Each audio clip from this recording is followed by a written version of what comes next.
lived in San Francisco in the dot-com era.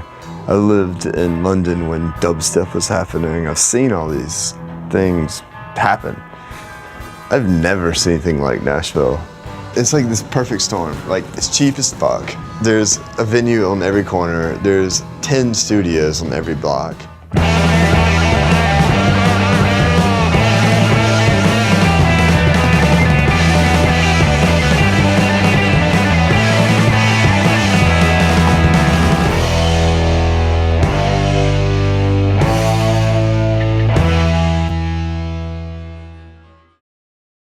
That was an exciting intro, wasn't it?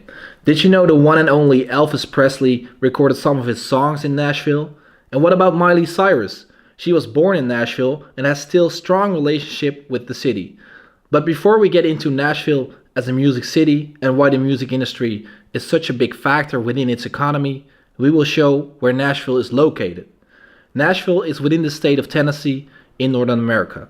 It has nearly 700,000 inhabitants and 400 inhabitants per square kilometer. For American standards, this number of inhabitants is relatively small, but its music industry is really big. But how did Nashville get the name Music City and build up its reputation? And new tonight, many of you probably think Music City got its nickname from all the honky-tonks that are downtown on Broadway. Historians say the phrase was actually coined by a country DJ in the 1950s. But as Fox 17's Kai Beach shows us this evening, the Fisk Jubilee Singers played a very important role in shaping that reputation. Nashville, Tennessee, also known as Music City. But how did Nashville get the nickname Music City?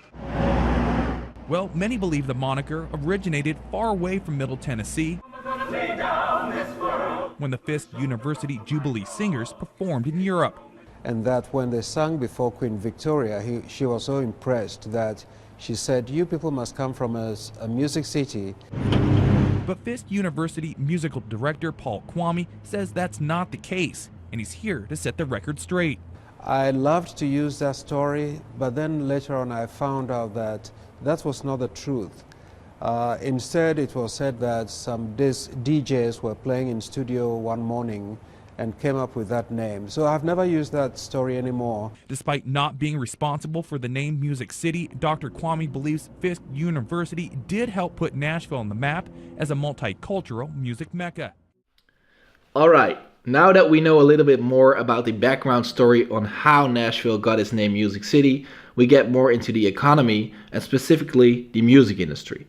While many cities exhibit degrees of music performance activity, Nashville alone matches New York, Los Angeles, and London for achieving a true status of industry that is fully self-reliant and dominant in national and international roles in that industry. Nashville has an incredible name recognition worldwide as a place known for music, arguably unmatched by any other city. Also, Nashville's music industry is incredibly dense in all aspects of an economic cluster relative to its size, and this impacts the city's ability to offer the highest quality performance locally. The very reputation and identity of Nashville is without a doubt bound to the music industry. So we can say that the music and entertainment industry is the foundation of the economy. Just as LA is the global center of film creativity and output, Silicon Valley for the computer industry, New York for world finance, so is Nashville unmatched in music creativity and output. The past 60 years have delivered enormous growth to Nashville through an industry that provides entertainment for tens of millions of consumers. Let's talk about clusters for a second. The music industry of Nashville can be seen as a media cluster. As you may know, a cluster is a geographical concentration of firms involved in similar and related activities. A media cluster is a specialized form of a cluster that is designed to produce mediated content. A few of the characteristics of the Nashville media cluster are flexible, informal networks based on frequent face-to-face interaction, trust-based interconnections among some large and many small firms and their subcontractors, specialized local infrastructures and institutions, common skilled labor pool, rapid diffusion of knowledge and ideas. There are many ways for industry clusters to grow.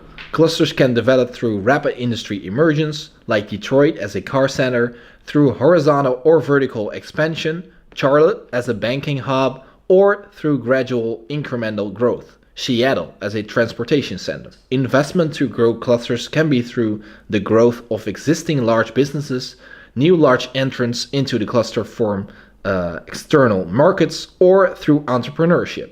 The latter holds exceptionally great promise for the Nashville music industry. Several other notable features distinguish Nashville's music industry as a serious, major, and growing part of global entertainment. Among these are flexible specialization, project-based enterprises, co-location of large and many small firms, anchor media, and complementarity of content and distribution. This diagram shows the relative importance of the music industry. It's actually about music industry cluster jobs per 1,000 working age population by metropolitan area. As you can see, the Nashville metropolitan area shows the highest coverage ratio. In comparison with LA and New York, other notably music clusters, it is more than 3 times as high. This figure shows the concentration of companies that are active in the music industry. The industry's location quotients, also known as LQs, are calculated by comparing the industry's share of regional employment with its share of national employment. The higher the LQ, represented by a larger dot, the higher the concentration of industry-related jobs. Here you can see that the LQ of Nashville is much higher than that of Los Angeles and New York.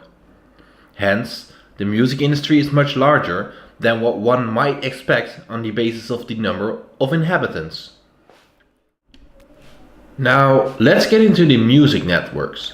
Basically, the music production network consists of 4 different networks that are overlapping each other. The 4 networks are the creativity network, the reproduction network, the distribution network, and the consumption network. Within these networks, different activities and actors are in play. The creativity sector is about creating the new music where, for example, songwriters, producers, and production companies are active. These production companies are also active in the reproduction.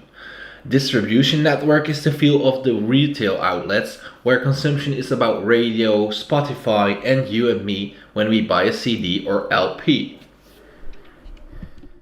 The music industry of Nashville is particularly active in the creation network and the reproduction network.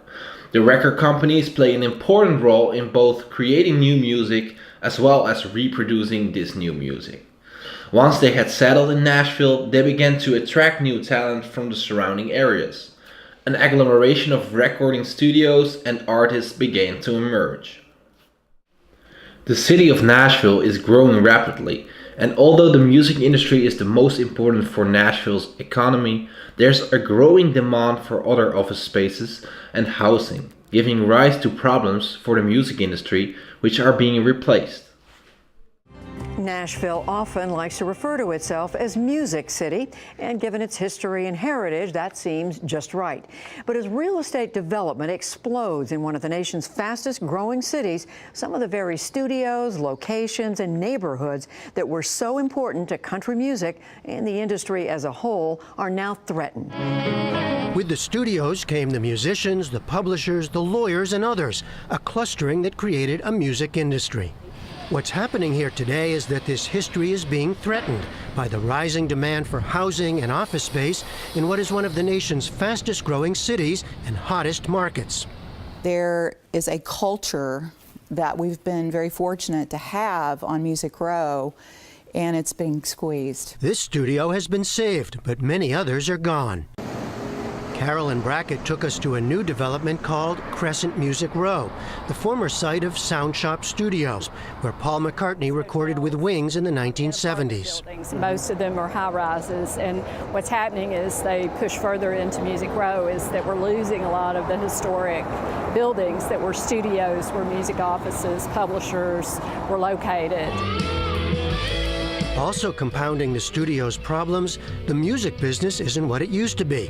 And many recording studios don't earn what they used to because of the rise of more affordable software and equipment.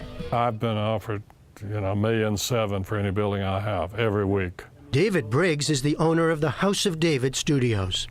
And you say? No. Because? Because I want these to stay. The first thing they do is tear them down and build, especially if I have 3 lots together, they could build a pretty nice skyscraper here.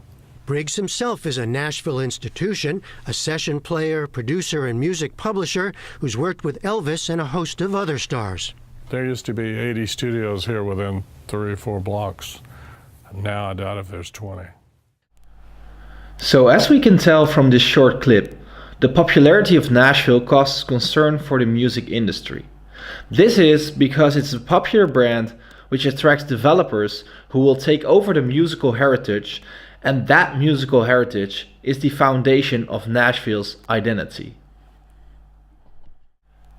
As of right now, Nashville as a city is still a place to be music-wise, but the future for the music industry in Nashville seems unpredictable.